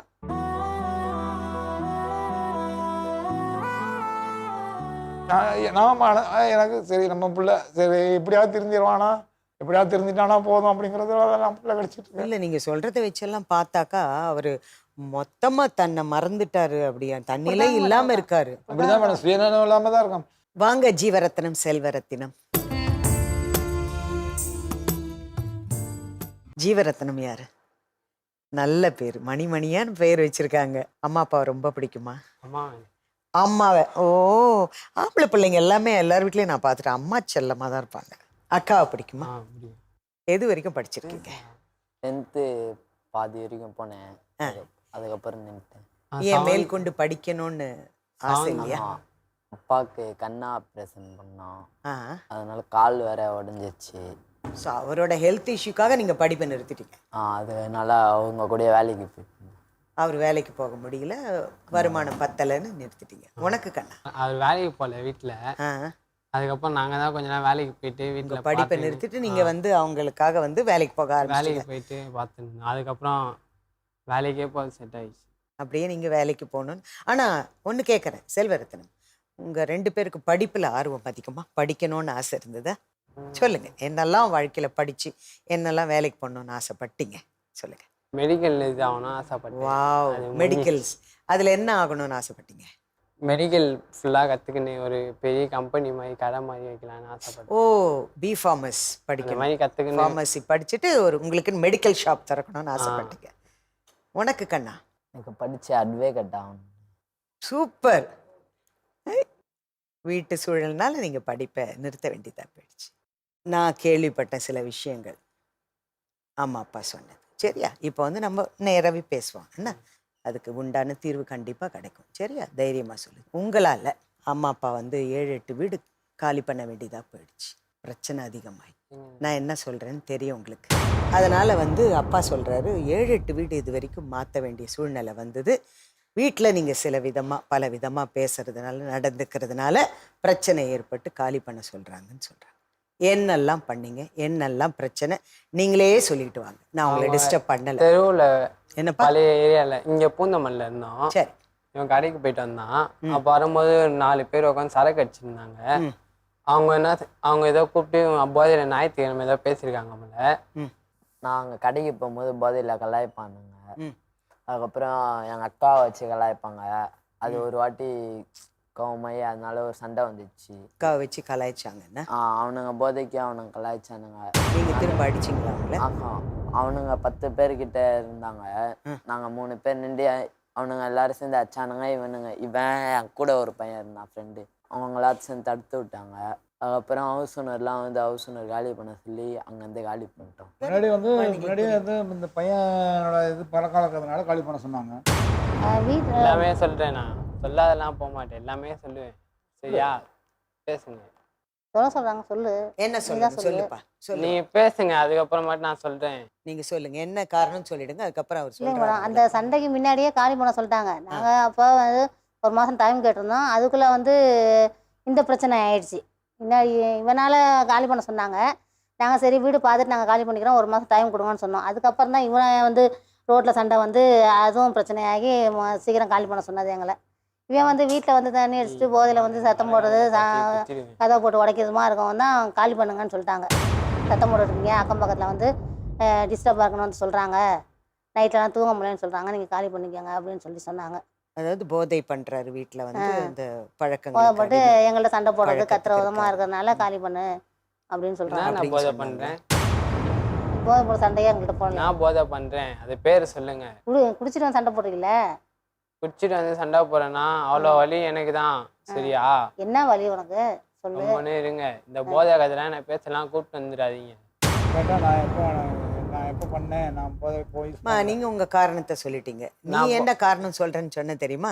அதை நீ ஏதோ சொல்ல வந்திய சொல்லு. நான் போதை பண்ணலன்னா சொல்ல, நான் போதை பண்ணுவேன்னா சரக்கு அடிப்பேன். எப்பயாவது சரக்கு அடிப்பேன். நான் அன்னைக்கு மேலே உட்காந்து சரக்கே அடிக்கல, சத்தியமாக சரக்கே அடிக்கல. நான் வந்து உங்கள்கிட்ட என்ன சொன்னேன், நான் மேலே உட்காந்து சரக்கு அடிச்சுட்டு சொல்கிறாருமா ஹவுஸ் ஓனர் அப்படின்னு நான் உங்ககிட்ட வந்து சொன்னேன்னா இல்லையா? அவர் சொல்லிக்கின்னு அப்படியே கீழே வராரு. நான் நீங்கள் மேலே பாட்டில் ஏதாவது காட்டுங்கண்ணா நான் குடிச்சது அப்படி சொல்கிறேன். அவர் இல்லை சரக்கு நான் அடிக்கிறான் மேலே உட்காந்து அப்படின்றாரு. நீங்கள் பாட்டில் காட்டுங்கண்ணா நான் மேலே உட்காந்து சரக்கு அடிச்சது. இப்போ இவன் அச்சிட்டு இருந்தான்றாரு. அவர் அச்சு அது அந்த சண்டையாகி அதுக்கப்புறம் அவர் கம்மன் இருந்தார். அதுக்கப்புறம் தெருவில் இந்த மாதிரி சண்டையாகவும் அவர் வீடு காலி பண்ண சொல்லிட்டாரு. சரி, ஒரு நிமிஷம். பேரண்ட்ஸ் மேலே ஒரு சின்ன வருத்தம் என்னதுன்னா, பசங்களை வந்து நீங்கள் 9th ஸ்டாண்டர்டில் ஸ்கூல் விட்டீங்களா? நீங்கள் 9th விட்டீங்க, நீங்கள் 7th விட்டீங்க, நீங்கள் 9th விட்டீங்க. இவன் 7th விட்டு இவர் 9th விட்டார்னா இவருக்கு வந்து வயசு வந்து பார்த்தீங்கன்னா இவருக்கு வந்து 15 வயசுல நீங்கள் ஸ்கூலை விட்டீங்க. ஸ்கூலை விட்டு வேலைக்கு போனீங்க. 14 தானே விட்டேன். 15 வயசு 9th 15 வயசு 14 வயசுல நீங்கள் வேலைக்கு போனீங்களா? 15 வயசுலேருந்து போயிருப்பேன். 15 வயசுல நீங்கள் வேலைக்கு போனீங்க. இவர் 13 வயசுல வேலைக்கு போயிருக்காரு. எல்லாருக்கும் right of child to free and compulsory education ஆக்ட்னே ஒரு ஆக்ட் ஒன்று போட்டிருக்காங்க கவர்மெண்ட். அதில் என்ன சொல்றாங்கன்னா, கண்டிப்பா எல்லா ஸ்டூடெண்ட்டும் படிக்க வைக்கணும். சார், இந்த ஐஸ்வர்யாவோட ஹெல்த் இஷ்யூஸ் கூட அது நம்ம சேர்த்து விட்டா கலைஞர் காப்பீட்டு திட்டத்தை 5 lakhs தராங்க மேம் கிளைம். சூப்பர். 5 lakhs அது நம்ம இன்ஸ்டன்டா சேர்த்து விட்டு நம்ம இது பண்ணலாம். சரி, பாருங்க, அதுக்கும் வழி இருக்குன்னு சொல்லிட்டாங்க. இப்போ பையனை பொறுத்த வரைக்கும் வந்து அவருக்கு ஒரு அடிக்ஷன் இருக்கு. அடிக்ஷனுக்கு 11 கவர்மெண்ட் ரீஹாபிலிட்டேஷன் சென்டர்ஸ் தமிழ்நாட்டில் இருக்கு. இந்த ரீஹாபிலிட்டேஷன் சென்டரில் கவுன்சிலிங் மேம் ட்ரை பண்ணி பார்க்கணும். கவுன்சிலிங்லேயே நீங்கள் தெரிஞ்சிட்டீங்கன்னா பெஸ்ட். கவுன்சிலிங்கில் நீங்கள் எல்லாத்தையும் விட்டு இதுவாகிட்டீங்க அப்படின்னா பெஸ்ட். அப்படி இல்லைன்னா நம்ம கவர்மெண்ட் ரீஹாபிலிட்டேஷன் சென்டரில் நாங்கள் அவரை ஓவர்டேக் பண்ணி நாங்கள் அவர் அங்கே எடுத்துகிட்டு போய் சேர்த்து அவருக்கு என்ன ட்ரீட்மெண்ட்டோ ரீஹாப்ல போய் நம்ம சேர்த்து அவர் என்ன இதுவோ நம்ம வந்து பார்த்து மறுவாழ்வு மையம் போக ரெடியா இருக்கியா? நெஞ்செல்லாம் வலிக்குதுன்னு சொல்றாங்க சார். நெஞ்செல்லாம் வலிக்குது, என்னால இரும கூட முடியல. நெஞ்செல்லாம் டொக்கு வாங்கியிருக்கோம். இருமிட்டே கிடக்குறான் சார் ரொம்ப. ஆமா, நெஞ்சுக்கு டொக்கு வாங்கியிருக்கா. இதை விட்டுட்டு குணமா இருந்து நல்லா பையனா இருந்தா போதும் சார். எதுவுமே ஆவலம்மா, நெஞ்செல்லாம் நல்லா நீ ரொம்ப நல்ல பையன் சொல்லிட்டே இருமிட்டே கிடக்கல. அவ்வளோ நல்ல பையன் சார். எனக்கு கூட மனசு வர மாட்டேங்குது சார். அவன் மட்டும் திருந்திட்டானா எனக்கு நல்ல எல்லாத்துமே நல்லா பாசமா இருப்பான், நல்லா தான் சார் இருந்தான். செகண்ட் வந்து உங்க வீட்ல வந்து அடிக்கிறாருன்னு சொல்றீங்க. அவர் வீட்ல வந்து அடிக்கிறாரு, இது பண்றாரு, அது பண்றாருன்னு சொல்றீங்க. விஷத்தை வச்சு கொல்லலாம் வரைக்கும் போயிட்டீங்க நீங்க. நான் வந்து என்ன சொல்றேன்னா, நீங்க வந்து அதெல்லாம் நீங்க பண்ணாதீங்க. போலீஸ் கால் அடிச்சு எவ்வளவு சொல்றேன், எனக்கு மனசு வருமா சார்? போலீஸ்க்கு நீங்க கால் அடிச்சிருங்க. போலீஸ் கால் அடிச்சு நீங்க சொல்லிடுங்க. ஏன்னா வீட்டுக்கு அடங்காதவன் ஊர் அடக்குவான்னு சொல்லுவாங்க ஒரு சார். போலீஸ்க்கு கால் பண்ணாலும் அது இன்னும் அதிகமாக தான் சார் ஆகும். இல்ல நீங்க அவங்க வந்தீங்கன்னா அவங்க வந்து ஓவர்டேக் பண்ணுவாங்க. அதுக்கப்புறம் வந்து இந்த ஏஜுக்கு போனது, ஒர்க்கு போனது, நீங்க படிக்கிறது இன்ட்ரெஸ்ட் இருக்கா? நீங்க கண்டினியூ பண்றீங்களா? எங்க நீங்க இப்போ நீங்க வந்து 7th படிச்சு உடனே எவ்வளவு ஆசையா சரின்ற மாதிரிங்க படிக்கணும். அவங்க படிக்கிறது நம்ம ஃபுல் சப்போர்ட் பண்ணிடலாம். அது எதுவும் பிரச்சனை இல்லை. என்ன இப்ப முடியுமா சார்? ஆமா, இந்த ஏஜ் படிக்கலாம் மேம். படிப்புக்கு வந்து எந்த ஏஜ் தடையே கிடையாது மேம். NIOS அப்படின்னு சொல்லிட்டு ஒரு நிமிஷம் சார் சொல்றேன். NIOS அப்படின்னு சொல்லிட்டு நேஷனல் இன்ஸ்டிடியூட் ஆஃப் ஓபன் ஸ்கூலிங்னு. அவர் ஸ்கூல் வராமலே அவர் வந்து வொகேஷனல் ட்ரைனிங் அட்டென்ட் பண்ணலாம். இல்லைன்னா அவர் ஸ்கூல் வரணும்னா கூட ஸ்கூலுக்கு வரலாம். வந்து 10th 12th அவரால் முடிச்சிட்டாருனாலே அவர் வந்து ஒரு லெவலுக்கு லைஃப்ல வந்து செட்டில் ஆகலாம். அவரை நெக்ஸ்ட் நீங்க அட்வொகேட் ஆகணும்னா நீங்க அட்வொகேட் ஆகலாம். நீங்க வந்து ரொம்ப அப்பா எவ்வளவு பெரிய விஷயம் பாருங்க. இதுதான் சொல்றது, நமக்கு வந்து எல்லாமே இன்னும் கரெக்டா நடக்கும். தைரியத்தை மட்டும் விடக்கூடாது. பாரு, நீ சப்போர்ட் பண்ண, அவர் சொல்றதெல்லாம் கேளு. சார் நீங்க சொல்லுங்க சார். நல்லா வந்து NIOS மூலமா படிச்சா அது வந்து எதுவுமே இல்லை, ரொம்ப ஈஸியா இருக்கும். எப்படி இருக்கீங்க? நல்லா இருக்கு. எத்தனை வருஷம் கழிச்சு பாக்குறோம் நம்ம? ஒரு 25 வருஷம் கழிச்சு பாக்குறோம். பூவிலங்குல என்னை பத்தி எழுதுனீங்க இல்ல? என்ன எழுதுனீங்க? ஞாபகப்படுத்தி பாருங்க. நீங்க தான் எழுதுனீங்க. இல்லை அது அவ்வளவு துல்லியமா, ஆனால் நிச்சயமா பாராட்டியிருப்பேன். கண்டிப்பாக கிடையாது. அதை விட்டுருவோம். நீங்கள் இப்போ ரொம்ப பிரபலமாக இருக்கீங்க. நிறைய சோஷியல் மீடியாவில் வந்து நிறைய உங்களோட இன்டர்வியூஸ் பார்த்துட்ருக்கேன். எப்படி போயிட்டுருக்கு சார் இந்த லைஃப்? என்னுடைய அனுபவங்கள் தான். 54 வருஷமாக சினிமா ஃபீல்டில் இருக்கேன். NTRோட ஃபைட் பண்ணியிருக்கேன். NTRோடைய ஃபைட்டராக இருந்தீங்களா முதல்ல? ஆரம்பத்தில் ஃபைட்டர் இல்லை, இந்த பாடியை வச்சு அவங்க ஃபைட்டிங் சீன் ஒரு 2-3 சீன் கொடுப்பாங்க. நான் எம்நாட்டி ஃபைட்டர், 2 ஃபைட்டெல்லாம் கிடையாது. சிரஞ்சீவி, சோபன் பாபு எல்லாரோடையும் ஃபைட் பண்ணியிருக்கேன். அவங்க எல்லாரோடைய பாடி லாங்குவேஜ், அவங்க என்னென்ன சாப்பிடுவாங்கங்கிற பூரா எனக்கு தெரியும். அதே மாதிரி தமிழ்லையும் எல்லாரோடையும் நடிச்சிருக்கேன். சிவாஜி சாரோட. எந்த வருஷம் வந்தீங்க துறைக்கு? 69. உங்கள் சொந்த ஊர் எது சார்? எந்த ஊர்லேருந்து? தூத்துக்குடி மாவட்டம், ஏரல். தூத்துக்குடி மாவட்டத்தில் செழிப்பான பகுதி எங்கள் ஊர் தான். ஆறு, வாய்க்கால், குளம் 3மே எப்போவுமே தண்ணி நிரம்பி இருக்கும். வாழ்க்கையும் வசதி, அதே சுற்றுப்புற சூழ்நிலையில் வசதியாக வாழ்ந்தவர். வசதியான குடும்பத்தை சார்ந்தவர். ஆமாம், சாப்பாட்டு கஷ்டங்கிறது சொல்ல முடியாது. இனி படிக்கலாம் வச்சாங்க இல்லையா? நீங்கள் அப்போ வந்து நடிச்சுக்கிட்டே பத்திரிகையிலும் இருந்திருக்கீங்க. அப்போ வந்து நீங்கள் சினிமா ரிப்போர்ட்டரா? உங்களுக்கு நிறைய மேட்டர்ஸ் கிடச்சிருக்குமே. அதைத்தான் இப்போ மறுபடியும் சொல்லிட்டு இருக்கேன். எழுதுனதெல்லாம் வந்து இப்போ ரிவிஷன் இல்லை, எழுதாதையும் கூட. ஆனால் நான் நடித்த படங்களில் உள்ள விஷயங்களை எதையும் நான் சொல்லியிருக்க மாட்டேன். நான் நடிக்காத படங்களில் உள்ள விஷயங்கள் எல்லாத்தையுமே, நெகட்டிவ் விஷயங்களை சொல்லுவேன். நான் நடித்த படங்களில் ப்ளஸ் பாயிண்ட்ஸை மட்டும் சொல்லுவேன். ஏன்னா அது துரோகம் பண்ணக்கூடாது. நமக்கு ஒரு சம்பளம் கொடுத்துருக்காரு, ஒரு வாய்ப்பு கொடுத்துருக்காரு. ஒரு கலர் ஃபோட்டோவை பார்க்குறதுக்கு நமக்கு எவ்வளோ ஒரு சந்தோஷமாக இருக்குது. அதை ஒரு கலர் ஃபிலிமு எல்லோரும் உட்காந்து தியேட்டரில் பார்க்குறாங்க, சிரிக்கிறாங்கும்போது நம்ம எவ்வளோ கொடுத்து வச்சுருக்கோம். அதனால் அந்த காரணத்துக்காக எனக்கு வாய்ப்பு கொடுத்த படங்களை பற்றி எதுவும் பேச மாட்டேன். பத்திரிகையிலையும் இருந்தீங்க அப்போ? ஆமாம். என்ன காரணம்னா, எனக்கு தெரிஞ்ச தொழில் அது. இப்போ என்னை வாழ வைக்கிறது தான் அந்த தொழில் தான். இந்த பத்திரிகை தொழிலேருந்து இப்போ பரிணாம வளர்ச்சி பெற்று யூடியூப் வந்திருக்கு. இன்னும் சொல்ல போனால் நான் பத்திரிகையில் சினிமாவில் சம்பாதிச்சதை விட யூடியூப்பில் அதிகமாக சம்பாதிச்சுக்கிட்டு இருக்கேன். இப்போ அந்த வாழ்க்கையை பற்றி சொல்லுங்கள். யூடியூபுக்கு ஏன் வந்தீங்க? சோஷியல் மீடியாவில் ஏன், எப்படி வந்தீங்க? எதுக்காக வந்தீங்க? சோஷியல் எப்போவுமே சினிமா முதல் ஆரம்பம் எங்கேருந்து வந்தது அது சொல்லுங்கள். ஆரம்பம் வந்து ஒரு யூடியூப்ல இருந்து தான் கூப்பிட்டாங்க. இப்போ இன்டர்வியூ கொடுக்க முடியுமா? நாங்கள் எவ்வளோ கொடுப்பீங்கன்னு கேட்டேன். ஏன்னா நான் பத்திரிகையில் ஆப்ஷன் போட்டுட்டு வரணும் அப்படின்னு கொடுக்குறேன். நாங்கள் போனேன். அந்த இன்டர்வியூ வந்து 2 லட்சம் போயிடுச்சு 2 நாளில். ரொம்ப பரபரப்பாக போயிடுச்சு. அதுக்கப்புறம் நான் இன்னும் சொந்தமாக யூடியூப் நடத்தலை. எல்லாருக்கும் நான் பேசி கொடுத்துக்கிட்டு இருக்கேன் இன்னமும். ஆமாம், அதாவது அவங்களையும் வாழ வச்சு என்னையும் வாழ வச்சு. அதனால் நான் யார்ட்டையுமே போய் நான் பேசுகிறேன் அப்படின்லாம் சொன்னதே இல்லை. யூடியூப்பில் வைரல் கண்டென்ட்ஸ் இருக்கு இல்லையா, அது நீங்களா உருவாக்கி பேசுகிறதா, நீங்களே சொல்கிறதா, இல்லை ப்ரொடியூசர் சொல்லி நீங்கள் பேசுகிறதா? சத்தியமாக அந்த யூடியூப் ஓனர் சொல்லி பேசுகிறதா? இல்லை, சத்தியமாக ப்ரொடியூசரும் சொல்கிறது இல்லை, அதான் யூடியூப் ஓனரும் சொல்கிறது இல்லை, நானும் இட்டுக்கட்டி சொல்கிறது இல்லை. அந்த சம்பந்தப்பட்ட நடிகர்கள் நடிகைகள் சொன்னதைத்தான் அவங்க சொன்னதை நான் சொல்கிறேன். ஆதாரம் இல்லாமல் நான் எதையுமே சொல்லலை. உங்களுக்கு பெண் ரசிகர்கள் அதிகம் சொல்றீங்க, கரெக்டா? இங்க 2 பெண் ரசிகர்கள் வந்திருக்காங்க, பெண்கள். உங்ககிட்ட சில கேள்விகள் கேட்கணும்னு எக்ஸ்க்ளூசிவா நம்ம ஷோல. அவங்கள அழைக்கிறேன், வாங்க. கீதா லக்ஷ்மி, கீதா தேவராஜன்.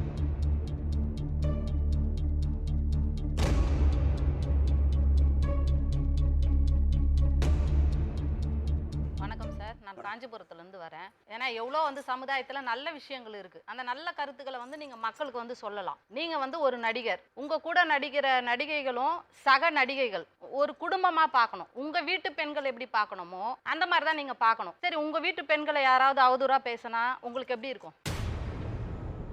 கோவம் வருமா இல்லையா?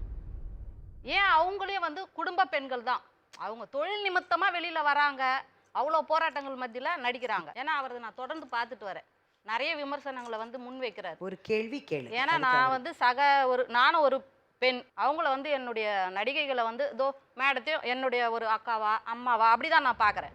நானே அப்படி பார்க்கும் பொழுது நீங்கள் எப்படி பார்க்கணும்? அவங்களையே வந்து சக மனுஷியாக பார்க்காத, ஒரு குடும்ப பெண்ணாக பார்க்காத, ஏன் இவ்வளோ அவதூறாக வந்து பேசுறீங்க? நான் பேசுறதெல்லாம் பார்த்துட்டு இருக்கீங்களா? ஏதாவது ஒரு செய்தி பொய்ன்னு சொல்லுங்க, நான் அது உண்மைன்னு சொல்லுவேன். எல்லாமே பொய் தான்.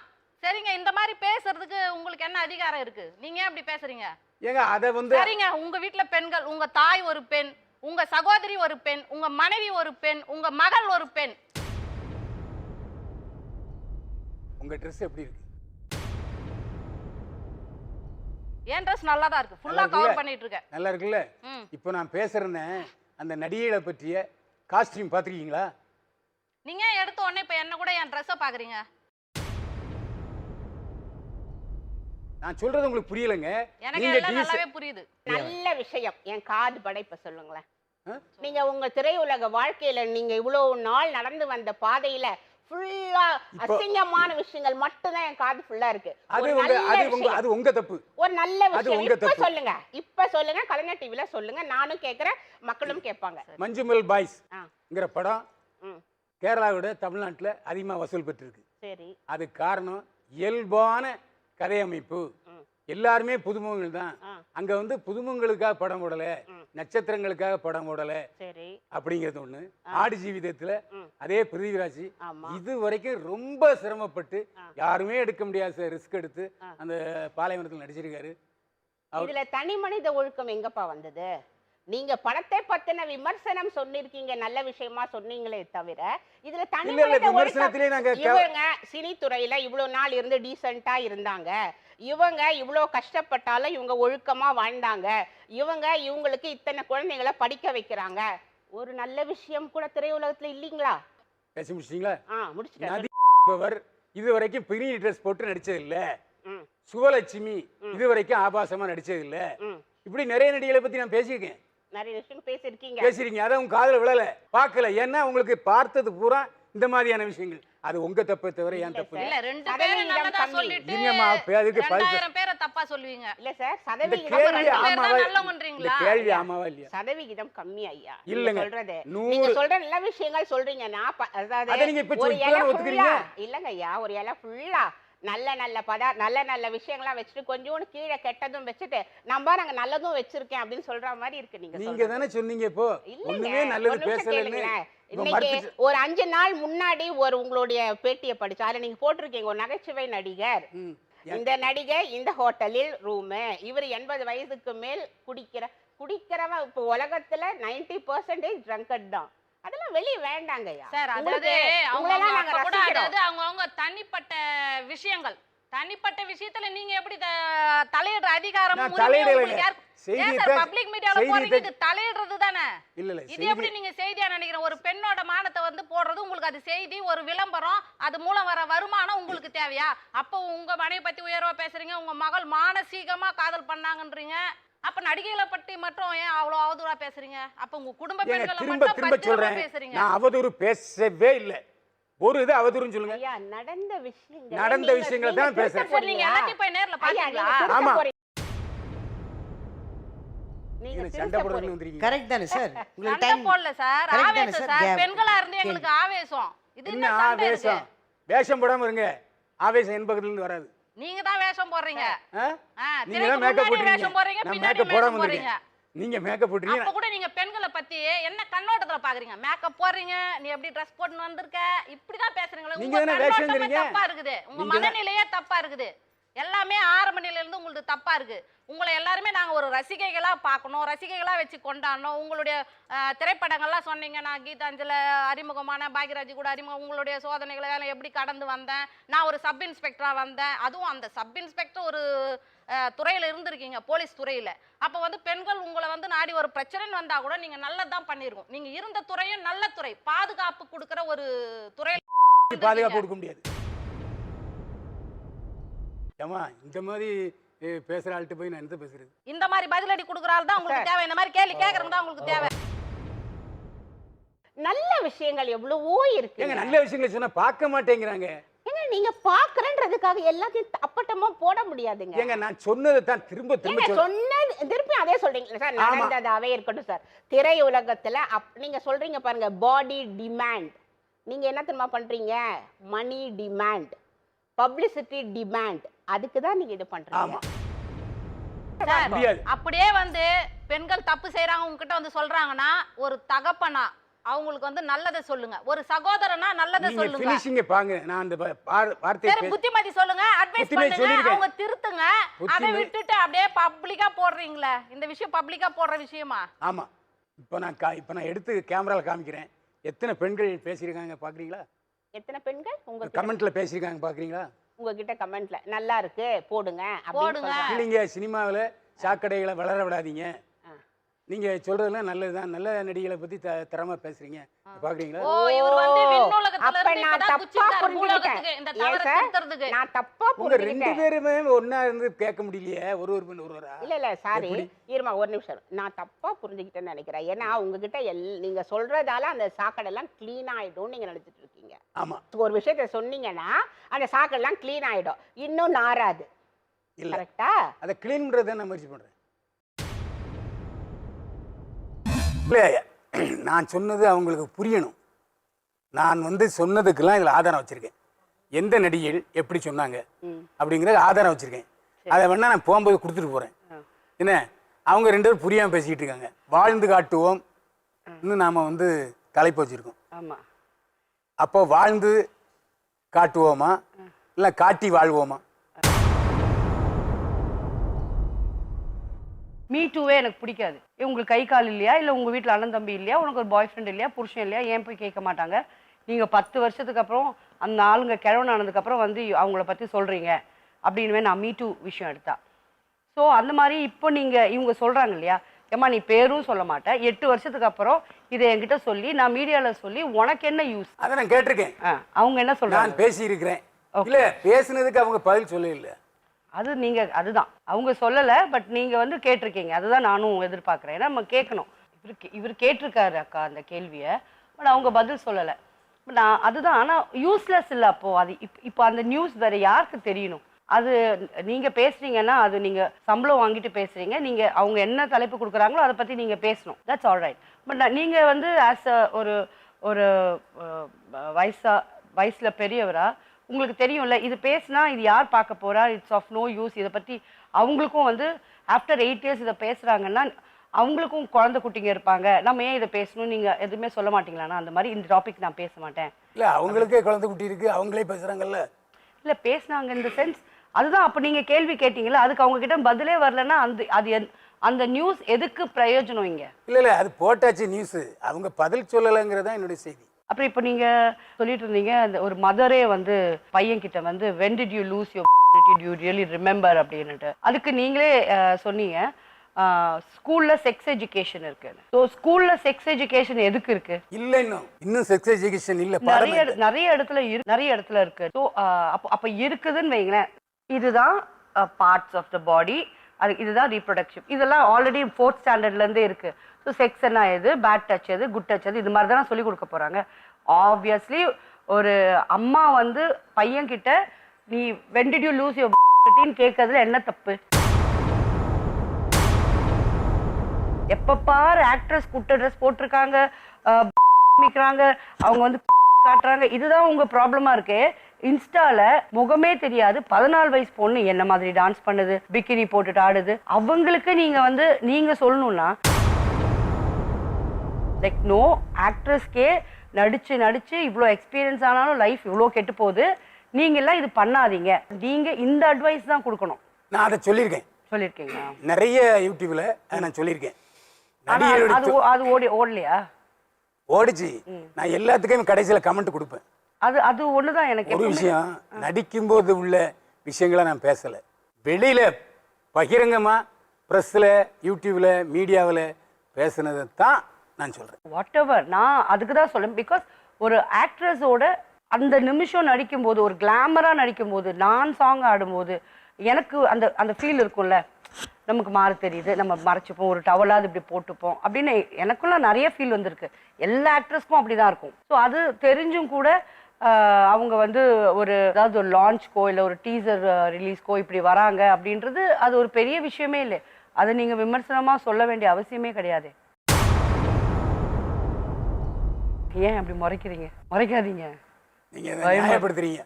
யார நியாயப்படுத்துறீங்க? இல்ல, அது அவங்களோட சுதந்திரம். ஆமா, அதான் சொல்றேன். நீங்க நியாயப்படுத்துறீங்க. நான் நியாயமே படுத்தல, நான் ஃபேக்டா சொல்றேன். அது அவங்களோட சுதந்திரம். நான் ஜஸ்டிஃபிகேஷனே கேட்கல. இப்போ இசை வெளியீட்டு விழாவுக்கு இவ்வளவுக்கு ஸ்கட் போட்டுக்கிட்டு கால் மேல தூக்கி போடுறாங்க, அதை போட்டோ எடுக்கிறான். போட்டோ எடுக்கிற மட்டும் தப்புன்னு இப்படி சொல்லலாம்? சொல்லவே இல்லையே தப்புன்னு. யார் சொன்னா? இல்ல அது கமெண்ட் வருது. அது அவங்களே ஃபீல் பண்ணலையே. இப்போ அந்த குட்டியா மைக்ரோ மினிஸ் போடுறவங்க, நல்ல காட்டு வர்றவங்கலாம் இப்போ யங்ஸ்டர்ஸ். ஸோ அவங்க இப்படி ட்ரெஸ் பண்ணிட்டு வராங்க அப்படின்னு நீங்க விமர்சனம் பண்ண வேண்டாம்னு நான் நினைக்கிறேன். நான் விமர்சனம் பண்ணவில்லை. வேற என்ன பண்ணீர்கள்? செய்தியே சொன்னேன். ஓ, அது செய்தியா? செய்தி வேற, விமர்சனம் வேற. அதுதான். அது அவங்க தப்பா பண்ணல அப்படிங்கிற நான் சொல்லவே மாட்டேன். யாருக்காவது முகம் சுளிக்கிற மாதிரி அந்த மாதிரி ஒரு ஃபீல் வருதா? அந்த மாதிரி ட்ரெஸ்ஸஸ் போட்டுட்டு வந்தா அந்த கேர்ள்ஸ்? உங்க அனுபவத்தை வச்சே சொல்றேன். பத்திரிகையில நீங்க உங்க வளர்ப்பு மகளை அடிச்சது செய்தியா வந்துச்சு, அது உண்மையா? அது உங்களை எப்படி பாதிச்சது? எனக்கு ஒண்ணுமே பாதிக்கல. பிகாஸ் அப்பவே என்கிட்ட சொல்லிட்டாவ. அதேதான் இப்ப நான் பேசுறது அந்த சம்பந்தப்பட்ட நடிகைகளை பாதிக்கவே இல்லை. இதுக்கு முன்னால எப்படி இருந்துச்சு, என்ன மாதிரி நடிச்சது, அது இப்ப போய் பஞ்சாயத்து பண்ணுது. அத பலர் சொல்றாங்க. சரி, யாரு பஞ்சாயத்து பண்ணிட்டேன்? எப்படி இருந்தேன் நான்? என்ன ஓடி ஒளிஞ்சு மறைஞ்சுக்கிட்டு ஐயோ நான் முதல்ல நான் என்னை விட போல்டா ஒத்துக்கவே முடியாது. ஏன்னா நான் பண்ணும்போது ஐ வாஸ் த குவீன். சரிங்களா? என் இடத்த 2000 இன்ன வரைக்குமே அந்த இடத்த கேரளாவில் ஃபில்அப் பண்ண இன்னொருத்தவங்க வரல. அதை பெருமையாக தான் நான் சொல்லிக்கிறேன். நான் நீங்க நினைச்சு என்ன இப்படி கிராஸ் கொஸ்டின் பண்றதால nothing is going to work out. நான் நடிகைகள்லாம் என்னை பத்தி தப்பா பேசுறதுனால நான் எந்த பாதிப்பு. ஆனா நீங்க எவ்வளவு உஷார் பாருங்க. நீங்க நீங்க நடிச்ச படங்கள் எல்லாம் நீங்க விமர்சனம் பண்ண மாட்டீங்க, அவங்கள பத்திலாம் தப்பா சொல்ல மாட்டீங்க அப்படின்னு நீங்க இவ்வளவு செல்ஃபிஷா பேசுறீங்க. இல்ல அது தப்பு இல்லை. எனக்கு அவங்க ஃபீட் பண்ணியிருக்காங்க, அது எதுக்கு நான் நன்றிட்டு தானே நடக்கணும்? அப்ப சம்பந்தமே இல்லாம நாங்கெல்லாம் உங்களை ஒண்ணுமே பண்ணலையே, எங்களை பத்தி ஏன் அப்படி பேசுறீங்க? ஒரு நிமிஷம், அது டைரக்டர் இவருக்கு வாய்ப்பு கொடுத்ததுனால இவர் நல்லவரா இருப்பாராமா? உங்களுக்கு நல்லவரான்னு நான் சொல்ல வரல. அது தப்பா பேச மாட்டாராமா? இல்ல அது எப்படி, அந்த பார்வை எப்படி? இல்ல அந்த கான்ட்ரவர்சியா நான் சொல்றது இல்லைன்னு சொல்றேன். இல்ல நீங்க நடிச்ச படங்கள்ல யாருமே தப்பு பண்ணலங்கிற அர்த்தமா? நீங்க சொல்லுங்களேன். அந்த அந்த காமெடி நீங்க சொன்னீங்க, அது அவங்க போட்டிருந்தாங்களே அன்னைக்கு ட்ரெஸ், நீங்க அதை பத்தி பேச மாட்டேன்றீங்க? நீங்க தான் அந்த 3 ரவுண்டு சுத்தி இப்படி இறக்கி விட்டது, இதெல்லாம் தெரியும்ல. சோ நீங்க ஏன் அவங்கள பத்தி பேச மாட்டேன்றீங்க? அதை பத்தி நான் பேச, நான் இப்போ அதை பத்தி தான் உங்ககிட்ட கேக்குறேன். அதை பத்தி நான் பதில் சொல்ல வேண்டிய தேவையில்லை. ஏன் அப்படி? நீங்க நடிச்சிருந்தா மட்டும் அது நல்ல சீன் ஆயிடுமா? இல்ல இல்ல. நான் ஒண்ணு சொல்லட்டுங்களா? உங்க கடைசி பொண்ணு பத்தி நீங்க சொல்லுங்க. அவங்க யாரை லவ் பண்றாங்க? அதத்தான் நான் கேட்க வந்தேன். அதத்தான் நானும் கேட்க வந்தேன். ஒரு பொண்ணை லவ் பண்றாங்க. எஸ். நாக்கு அழுகிரும். எனக்குலாம் அழுகாது.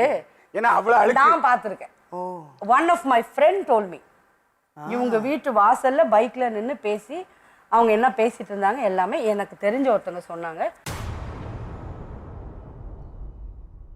இவர் சொன்னது என்னன்னா ஒன் சைடா பார்த்து லவ் பண்ணிட்டு இருக்காங்க. மேபி பார்க்கல. இல்ல இப்போ கூட நான் ஏன் இது நான் சொல்றேன்னா, யூ ஆர் நாட் நான் கிளியர் இன்னும் உங்களை இன் வந்து யுவர் கரெக்டா ஓன் பிளடி வைப்பேன். ஃபேமிலி. இல்ல. நீங்க உங்க ஃபேமிலியே நல்ல கிளாரிட்டி அப்பாவா இல்ல. அவர் இல்லைன்னு சொல்றீங்க. நீங்க வந்து நீங்க மத்தவங்க ஒரு நல்ல யாரு அம்மாவா இல்லையே? ஏங்க நான் அம்மாவே ஆவலையேங்க இது வரைக்கும். எப்படிங்க நல்ல அம்மா என் மகன் சொல்றீங்க இப்போ? எல்லாரும் எனக்கு மகதாங்க.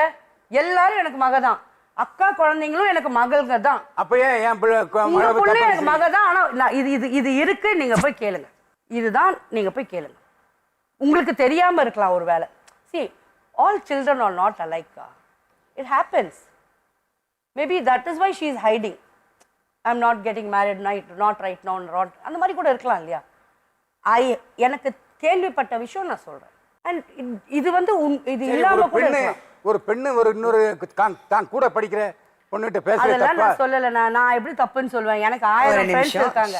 ஷக்கீலா, இவர் குடும்பத்தை பத்தி இப்ப பேசுறப்ப இவ்வளவு சொல்றப்ப ஆவேசமா எப்படி இருக்கு. ஒரு பெண்ணை பத்தி எல்லாருக்கும் ஒரு பெண்ணை பத்தி இப்ப நீங்க சொல்லாம உங்களுக்கு ஒரு பொண்ணு இல்லையா? அப்ப எனக்கு என் பொண்ணு இல்லையானா ஊர் உலகத்துல இருக்கிற பொண்ணுங்கள் எல்லாம் இப்படிதானே இழுத்து விடுறீங்க. அது தப்பு. அவங்க போய் பார்த்து நீங்க இப்ப அந்த பொண்ணுங்க கேட்ட மாதிரி பெட்ரூம்ல போய் டார்ச் வச்ச மாதிரி இல்ல நீங்க பேசுறீங்க. நாங்களே சொன்னாலும் மூடிக்கிட்டு போமா எழுந்து எதெல்லாம் பேசுறதுன்னு இல்ல நீங்க சொல்லணுங்க. தனக்குன்னு வரப்ப சொல்றல. இல்ல நான் வந்து இன்னும் அசிங்கமா பேசிடுவேன். நீங்க அசிங்கமா பேசுறீங்கன்னா எங்க பசங்களும் இருக்கிறாங்க. அப்புறம் நீங்க தான் அசிங்கப்பட்டு போவீங்க. நீங்க தான் இப்ப அசிங்க பேசுறீங்க. இல்ல நான் எதுவுமே பேசலனே. இப்ப வரைக்கும் நான் எதுவுமே பேசல. நான் வந்து உங்க வீட்ல நியாயமான கேள்விகளை உங்ககிட்ட ஒரு கேட்கிறோம். இது வந்து அசிங்கப்படுத்துறதோ உங்களை அவமானப்படுத்துறதோ கிடையாது. ஒரு பெண்களா இருந்து கேட்கிறோம். அதானே? நீங்க பிளாக்மெயில் பண்றீங்களா? எதுக்கு? ஆளுங்க வந்திருக்காங்க. நீங்க பின்ன அசிங்கமா பேசுறீங்கன்னா நான் விட்டுருவேனா? நான் இப்ப உங்களை ஒரு வார்த்தை அசிங்கமா ஏதோ ஒரு வார்த்தை உங்களை திட்டல. என் மகளை பத்தி இப்படி பேசுறீங்க. இந்த மகளை பத்தி பேசினா எப்படி வலிக்குதோ அந்த மாதிரி தான் மத்த நடிகைகளோட மதர்ஸ்க்கெல்லாம் இருக்கும். ஐயோ என் பொண்ணை இப்படி பேசுறாங்களே. நீங்க அதுக்கு அவ்வளவு ஆவேசப்பட்டீங்கல்ல, அதுக்கு தான் அவங்க நீங்க போய் பேசுறீங்க. சரி நான் பொய்யே பேசிக்கிட்டோம். நீங்க போய் என்னைக்காவது விசாரிப்பீங்க, என்னைக்காவது உங்க காதுல வரும். இப்படி நான் இவ்வளவு பெரிய மீடியால ஏன் இதை சொல்லணும்? என் காதுலயும் உங்க வீட்டு விஷயமும் வருது. ஆமா, அவங்க பொண்ணு மாதிரி நினைச்சு உங்களுக்கு சொல்றாங்க போய் விசாரிங்க. அதாவது இவருக்கு மட்டும்தான் சீக்ரெட்ஸ், உலகத்து சீக்ரெட்ஸ் தெரியும் இல்ல, உங்க வீட்டுல நடக்கிற சீக்ரெட்டே எங்களுக்கும் தெரிய வருது. எனக்கு டைரக்டா தெரியுமா? எனக்கு யார் சொல்லியிருப்பாங்க? நிறைய விஷயம் இருக்குல்லக்கா. அக்கா நீங்க என்ன பண்றீங்களோ அது உங்களுக்கு நடக்கும். Karma is a boomerang. நான் சொல்ல வேண்டியது I think my stand is over. அவர் ஒரு புலனாய்வு பத்திரிகைன்னு சொன்னாரு, உங்களுக்கு ஒரு புலனாய்வா வந்திருக்குன்னு நான் எடுத்துக்கிறேன். டெஃபினெட்லிக்கா. நான் ஏன்க்கா இப்போ அந்த பாப்பா பத்தி நான் யாருக்கா பேச? நீங்க ஆய்வு பண்ணல, உங்க காதுக்கு வந்துச்சு. Why should I talk? அத நீங்க I have no rights to talk about anybody. நான் காதுக்கு வந்த செய்திகளை சொல்றது இல்ல. நீங்க காதுக்கு வந்தது சொன்னா கூட பரவாயில்ல. 40% உண்மை, 60% ஜோடிச்சு தானே சொல்றீங்க. ஜோடிச்சு மீட்படுத்துறீங்க. நீங்க அந்த இதுல வந்து நீங்க சொன்னீங்க. அதாவது ஒரு தகப்பனா நீங்க அந்த விஷயத்தை விசாரிச்சு உங்க பொண்ணை கேர் எடுத்துக்கோங்கன்னு அத சொல்றாங்க அவங்க. கரெக்டா ஷக்கீலா? அதுதான் ப்ளீஸ் அட்லீஸ்ட் நீங்க இந்த சொசைட்டிக்கு தான் யூஸ் ஆகல. இந்த மாதிரி தான் உங்களுக்கு நியூஸ் கொடுக்க முடியும். இந்த பேச சொன்னா பேச மாட்டேன், அது அவங்க பார்த்துப்பாங்க, எனக்கு தெரியாது. அட்லீஸ்ட் உங்க ஃபேமிலியை பார்த்துக்கோங்க. என் ஃபேமிலியை பார்த்துக்க எனக்கு தெரியும். சரி சரி, அதுவும் பார்த்துக்கோங்கண்ணா இன்ஷா அல்லாஹ். ஓகே, ஸோ தட்ஸ் இட் கா. நீங்க எதுவும் சொல்ல விரும்புறீங்களா? இப்படி ஒரு அபாண்டமான குற்றச்சாட்டு சொன்ன அவரை கண்டிப்பார். சரி கண்டிப்பா அப்படிதான் அல்லா தான் கண்டிப்பா. அபாண்டமா இருக்கட்டும், அதை நம்ம கேர் எடுத்துக்கணும் இல்லையா?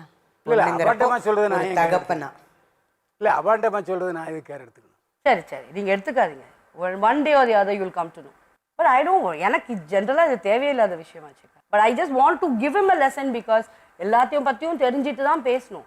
உங்கள் வீட்டில் நடக்கிறதே உங்களுக்கு உங்கள் கேர்ள் உங்ககிட்ட சொல்ல மாட்டேன்றா அவங்க யாரை லவ் பண்ணுறாங்கன்னுட்டு. அப்போ why are you, who are you to just interfere? அந்த அளவுக்கு அப்பா மேல நம்பிக்கை இல்லைன்னு எடுத்துக்கலாமா? நம்பிக்கை இல்லைன்னு இல்லை, அவர் தான் சொல்கிறாரே, அவரோட ப்ரோக்ராம்ஸ் வந்து அவங்க பசங்க பார்க்க கூட மாட்டாங்க. பார்த்துருந்தா கண்டிப்பாக கேட்பாங்க why are you even talking nonsense about other people. கண்டிப்பாக அவங்க படித்த பசங்க அவங்க பார்த்தா கண்டிப்பாக கேட்பாங்க. அதனால தான் அவங்க பார்க்கறது இல்லை போல. மீண்டும் அடுத்த ஒரு நிகழ்ச்சியில் சந்திப்போம். நன்றி, வணக்கம்.